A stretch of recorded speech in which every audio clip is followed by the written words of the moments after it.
Fala aí galera, sejam bem-vindos ao canal, aqui quem fala é Herrias e vamos aí para mais um vídeo do trade do dia.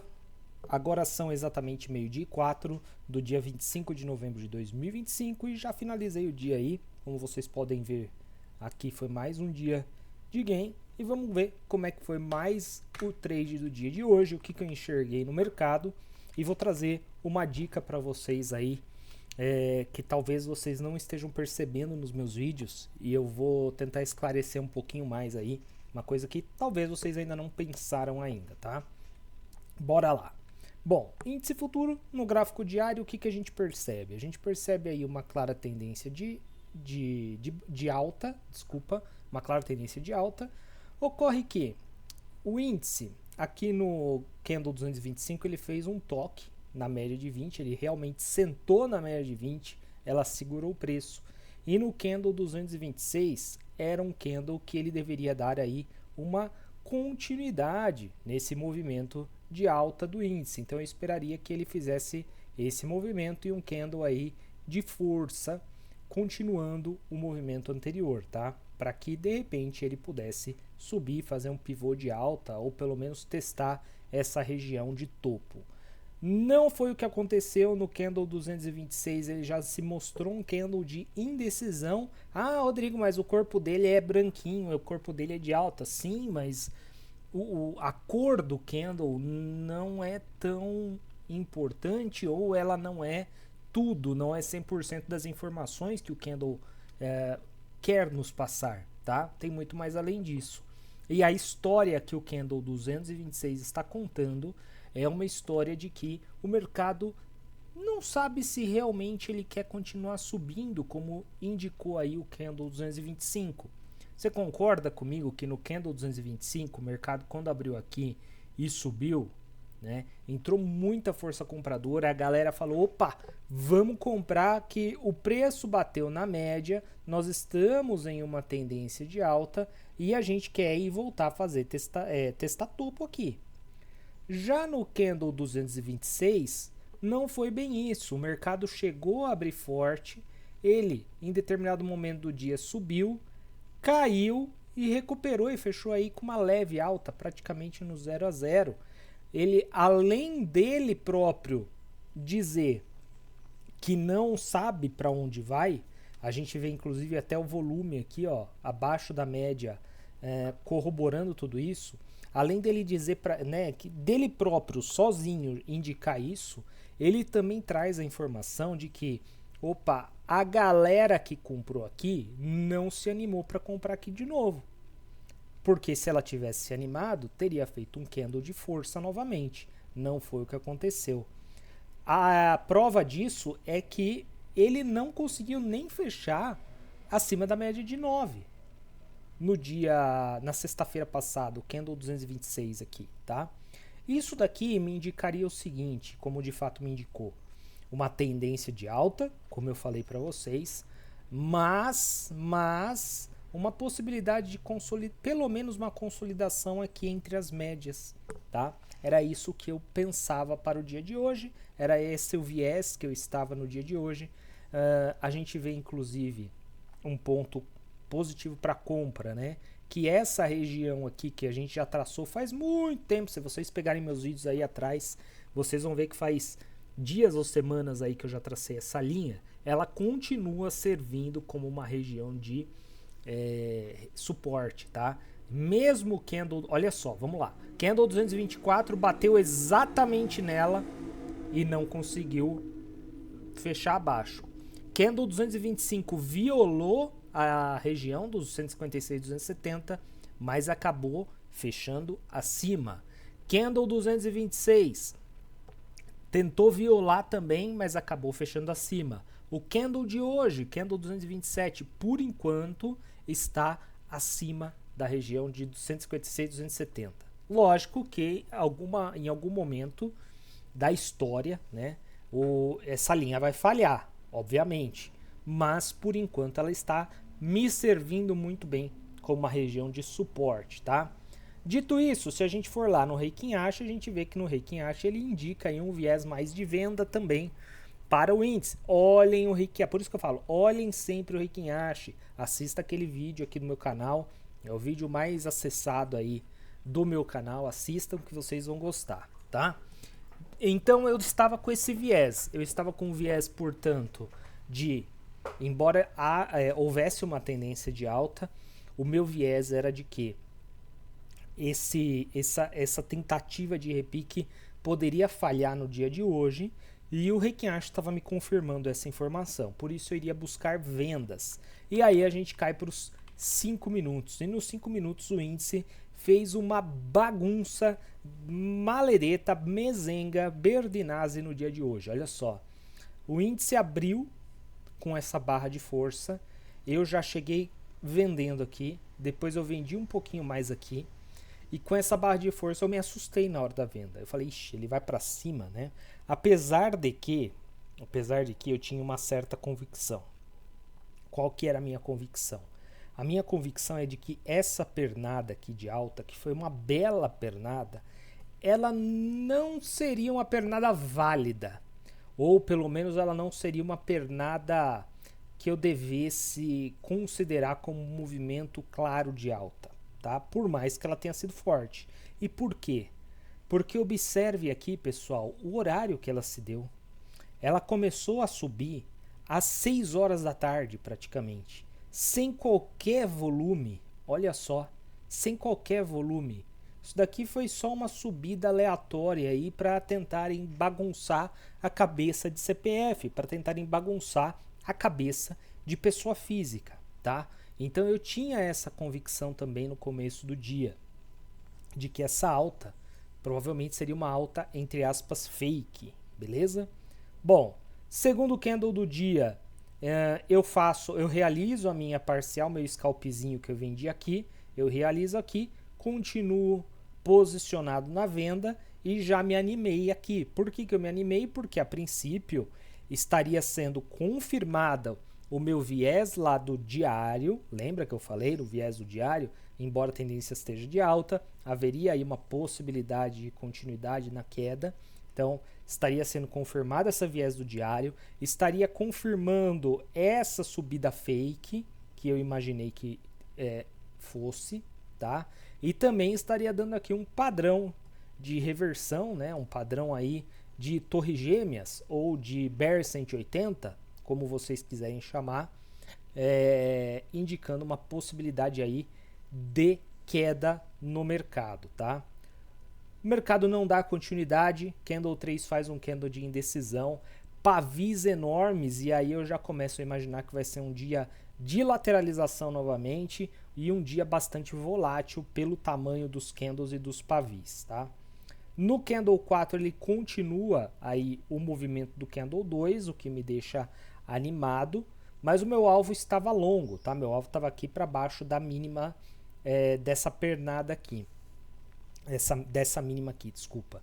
Então ainda tinha chão aí para o mercado andar, né? Candle 5 continua indo para baixo, Candle 6 continua indo para baixo e eu já começo a achar que vou terminar o dia cedo, que vou terminar o dia rapidinho. Não é o que acontece, galera. Vem esse candle 7.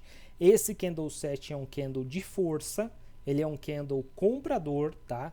Em uma região aí que acabaria sendo aí uma região bastante compradora também.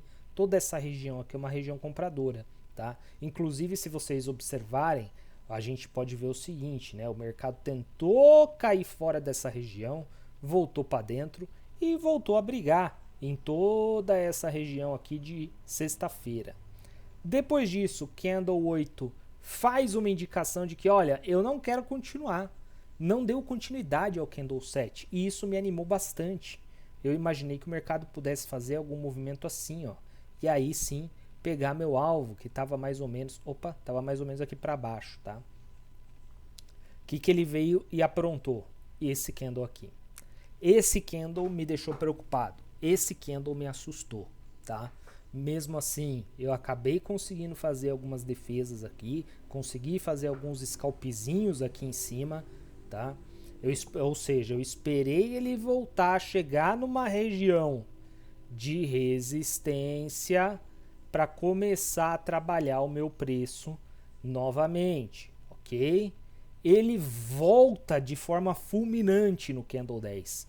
E aqui ele já indica que ele começa a quebrar muita conta de galera, de pessoa física. Porque olha o tamanho desses movimentos, galera. Cada uma dessas pernadas aqui, vocês podem medir aí, elas devem ter mais de 800 pontos. Quer ver, ó? 700 pontos essa pernada. Acho que não chegou então a 800, ó. 680, mas mesmo assim é muito grande. É muito grande. São pernadas aí enormes.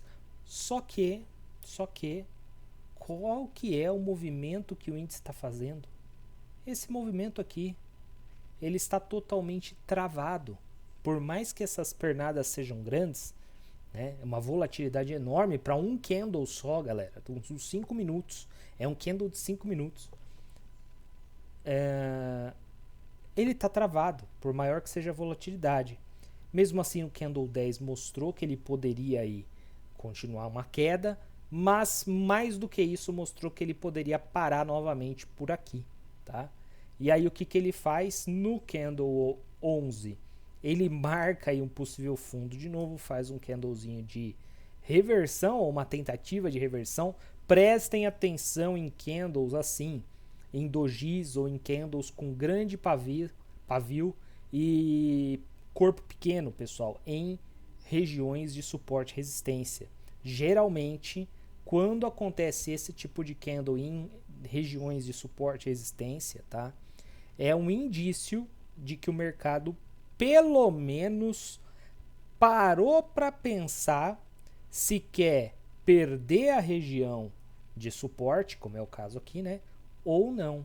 E se ele não perder essa região de suporte, a tendência é ele voltar lá para cima, tá? E geralmente quando ele perde essa região de suporte, ele já perde ou no próprio candle, ou ele espera mais um candle aqui e vem para baixo, tá? Prestem atenção nesses tipos de candle em regiões determinadas, tá? Veio o candle 12, não me diz grande coisa, fez um inside bar aí. Veio o candle 13, também meio fraquinho, cheio de pavio, né? Nada muito a se fazer. E aqui eu já marquei os 50% dessa pernada, olha só. Ele chegou e testou a região de 50% dessa pernada. Falei, seria interessante então o mercado parar por aqui. Ele veio, vai para os 50% da pernada, faz um pivô de baixa e paga o meu alvo. Chega no meu alvo, dá a minha meta. Não foi o que ele fez. Ele fez esse movimento, rompeu máxima do dia e eu vendido. Continuei vendido. Aqui comecei a vender novamente, tá? E essa venda eu fechei aqui. Depois eu vendi de novo aqui em cima, só que ele continuou subindo, continuou subindo, continuou subindo. Aqui eu já tinha contado 1, 2, 3, 4, 5, 6, 7, 8 candles consecutivos de alta, tá? 8 fucking candles de alta consecutivos. Já estava na hora de parar, na minha opinião. Veio o candle 19, fez aí um movimento, né, um padrão bastante interessante, bastante vendedor, mas eu por enquanto não iria fazer mais nada. Eu estava vendido, eu estava no loss aqui, obviamente, mas lógico, não tinha pego meu limite, porque eu continuei no trade, obviamente. Mas eu também não ia adicionar mais contratos aqui na minha venda, tá? Porque embora tenha sido feito esse padrão, eu não estava muito convencido dele, a região ainda não estava muito bem definida, eu não saberia ainda aqui se essa queda seria confirmada ou não, então eu resolvi esperar. E aqui no candle 20, realmente eu vi que ele quis marcar topo aqui, né? E aqui em cima eu coloquei mais algumas vendas. Vamos ver se ele pegou? Olha só que interessante. Candle 21, eu fechei o meu último scalp que tinha. Candle 22 ele já veio para baixo e aí eu falei, bom, aqui ele vai me pagar. Aqui não vai ter jeito. Porque a minha saída que estava aqui embaixo, por conta de todos esses scalps que eu acabei fazendo, ela já estava exatamente na média de 200 aqui. E aí ele veio e me pagou. Vocês podem ver que tem uma saidinha aqui, ó. Compra 2. Aqui eu saí do meu trade, tá? Fiz o trade do dia. Depois disso ele continua enrolado e ele está enrolado ainda na mesma região de sempre, tá? Tá aqui o meu saldo, conta pública, mostrando aí para vocês mais uma vez meu dia. E a dica que eu vou dar para vocês é o seguinte, galera: façam seus day trades olhando sempre e nunca percam de vista o gráfico diário. Nunca percam de vista o gráfico diário. É o gráfico diário que vai te balizar, é o gráfico diário que vai te dizer aonde que está a tendência principal, aonde que estão os principais pontos de parada para você poder montar e desmontar suas posições.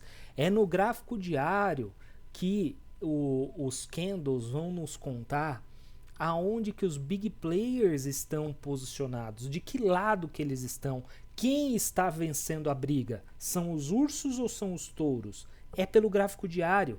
Mesmo que você vá fazer day trade, olhe sempre o gráfico diário. O resto, galera, você pega 60 minutos ainda dá para olhar, mas mesmo assim não é tão bom quanto o gráfico diário. Agora sim, abaixo dos 60, 30 minutos, 15 minutos, 10 minutos, mesmo 5 minutos, é ruído. É ruído. Eu conto aqui para vocês o que eu estava enxergando no momento dos trades, porque realmente é o que eu estava observando no momento dos trades e conversando com o pessoal lá no grupo. Mas veja quanto ruído, né? Eu falo aqui, ó, eu imaginei que ele fosse fazer isso e ele fez. Ou então, eu imaginei que ele fosse fazer isso, só que ele fez aquilo outro, depois ele voltou, fez o que eu estava imaginando que iria fazer. É muito ruído. Veja que no gráfico diário a gente consegue ser muito mais assertivo. Você não precisa ser um excelente observador, estudioso, um excelente conhecedor da análise técnica para conseguir observar e ver os principais pontos no gráfico diário. Mas nos 5 minutos ou em gráficos interdiários, mesmo os excelentes analistas, os excelentes técnicos erram muito. Por quê? Porque no gráfico diário tem muito ruído, tá? E o que é esse ruído que você e todo mundo fala, Rodrigo? Ruído nada mais é do que, entre aspas, tá? Eu não gosto muito dessa palavra, mas eu quero meio que fazer vocês lembrarem disso, tá? Então eu quero trazer uma palavra mais forte, tá? Mas não levem essa palavra ao pé da letra. Ruído é manipulação. Isso daqui foi manipulação. Essa alta às 6 horas da tarde, sem qualquer volume financeiro, é manipulação. Esse movimento que ele fez aqui, olha isso, galera. Olha isso. Vocês acham isso normal? Vocês acham isso comum de acontecer? Pega, e assim, isso acontece praticamente todo dia no mini índice. Pega qualquer ativo gringo, tá? Pega uma Microsoft da vida, pega uma Apple, pega um par de moedas aí da Major, né? Pega um EURUSD, alguma coisa nesse sentido. Né? Cripto não, porque cripto também não tem muita liquidez, as exchanges em si, mas pega algum gráfico mais de empresas grandes, gigantes, você vai encontrar esse tipo de movimento? Até vai, mas é muito mais raro de acontecer do que no índice, tá? Por quê? Porque o volume financeiro possibilita grandes players fazerem esse tipo de movimento. Tá? Não é que é uma manipulação, por isso que eu falei da manipulação. Não é que, aí eu já vou encerrar o vídeo, tá, pessoal? Não é que é uma manipulação para ferrar a pessoa física, para acabar com você, para fazer quebrar sua conta. Não é a corretora que está querendo o seu mal. Não é nada disso, tá? É a manipulação para briga deles com eles mesmos. Entende isso? O mercado, pessoal, ele tá pouco se lixando para os meus 1, 2, 10, 20, 30 contratos ou para o contrato de vocês. Isso daí não é nada para o mercado financeiro. A briga é entre eles. A gente tá só lá no meio, tentando pegar umas migalhinhas. Mas a briga é entre institucionais. É Bradesco contra BTG. É Morgan Stanley contra JP Morgan. É UBS contra Tulet. É esse tipo de briga. E é esse tipo, é pensando nesses players, nessas brigas, que eles acabam fazendo isso daqui, tá? Lógico, pessoa física, importa? Importa, claro que importa. Não vou ser hipócrita aqui de falar que não importa. Se você juntar todas as pessoas físicas da bolsa, dá um montante aí razoavelmente interessante, tá? Mas é um montante razoavelmente interessante para um player e não para comunidade de players que operam no nosso mercado. Beleza, pessoal? Então, se você acha que tem corretora querendo caçar teu stop, se você acha que tem corretora perseguindo você, se você acha que tem player institucional atrás de pessoa física, esquece, pessoal. Repense seus conceitos. A bolsa é muito maior do que isso, tá? A bolsa é muito maior do que isso, beleza? É isso que eu tinha para falar para vocês. Eu espero que vocês gostem desse vídeo. Não se esqueça de deixar seu like, se inscrever no canal caso você ainda não seja inscrito. E é isso aí, até mais, valeu, falou e tchau, pessoal.